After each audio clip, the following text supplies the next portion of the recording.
ቁርአን ላይ የሚገኙ ሁሉም ምልክቶች በአጭሩ ትንሿ የሚም ምልክት እዚህ ቦታ ላይ ማቆም ግዴታ ነው። የትንሿ የላ ምልክት እዚህ ቦታ ላይ ማቆም ክልክል ነው። የትንሿ የቃፍ ምልክት እዚህ ቦታ ላይ ማቆሙ ከመቀጠሉ የተሻለ ነው።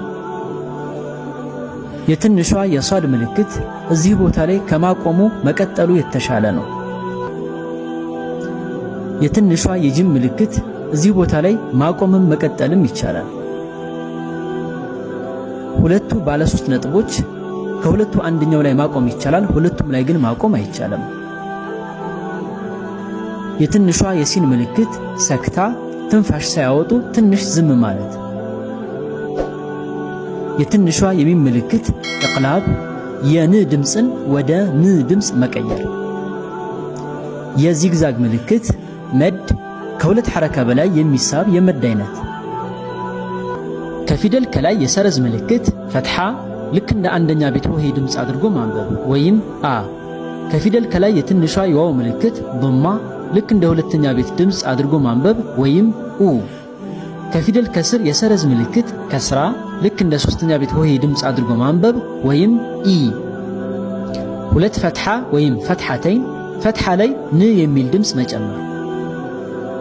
ሁለት ضማ ወይም ضመተይን ضማ ላይ ን የሚል ድምፅ መጨመር።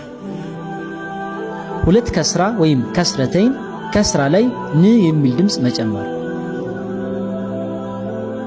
ሁለቱም ሐረካዎች እኩል ከሆኑ ኢዝሃር የን ድምፅን በግልጽ ማንበብ።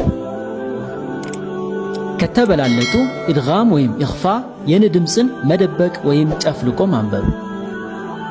በአንዷ ሐረካ ቦታ ትንሿ የሚም ምልክት ከተቀመጠች ኢቅላብ የን ድምፅን ወደ ም ድምፅ ቀይሮ ማንበብ። ከፊደል ከላይ የሲን ፊደል ቁራጭ ከተቀመጠች ሸዳ ፊደሉን አጥብቀን ማንበብ። የትንሿ የአሊፍ ምልክት አሊፍ ሰጊራ ልክ እንደ አሊፍ መድ አድርገን ማንበብ። የትንሿ የያ ምልክት ያ ሰጊራ ልክ እንደ ያ መድ አድርገን ማንበብ። የትንሿ የዋው ምልክት ዋው ሰጊራ ልክ እንደ ዋው መድ አድርገን ማንበብ።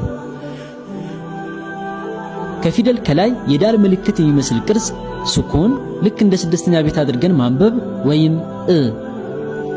ከፊደል ከላይ የሞላላ ክብ ምልክት ይህ ምልክት ያለበት ፊደል አይነበብም። ከፊደል ከላይ የዜሮ ቅርጽ ምልክት ፊደሉ ላይ ስናቆም እናነበዋለን፣ የምንቀጥል ከሆነ ግን አናነበው።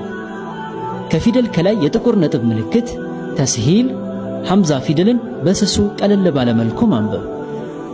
ከአሊፍ ከላይ የሷድ ቁራጭ ምልክት ሐምዘተል ወስል የቃል መጀመሪያ ላይ ሲመጣ የሚነበብ የቃል መካከል ላይ ሲመጣ ግን የማይነበብ የሐምዛ አይነት።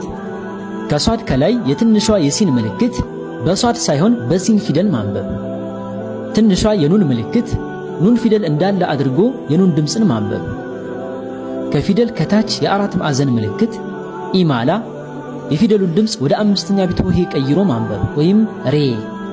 የአንቀጽ መጨረሻ ላይ የሰጃዳ ምልክት ሱጁድ ቲላዋ እዚህ ቦታ ላይ ስንደርስ ሱጁድ ማድረግ የተወደደ ነው። ውስጡ የአረበኛ ቁጥር የተቀመጠበት የክብ ምልክት የአንቀጹ መጨረሻ። ሱሙን የጁዙ 1/8ኛው ላይ ስንደርስ የምናገኘው ምልክት። ሩቡዕ የጁዙ 1/4ኛ ላይ ስንደርስ የምናገኘው ምልክት። ሒዝብ የጁዙ 1/2ኛ ላይ ወይም ግማሽ ላይ ስንደርስ የምናገኘው ምልክት። ጁዝ የጁዙ መጨረሻ ላይ የምናገኘው ምልክት።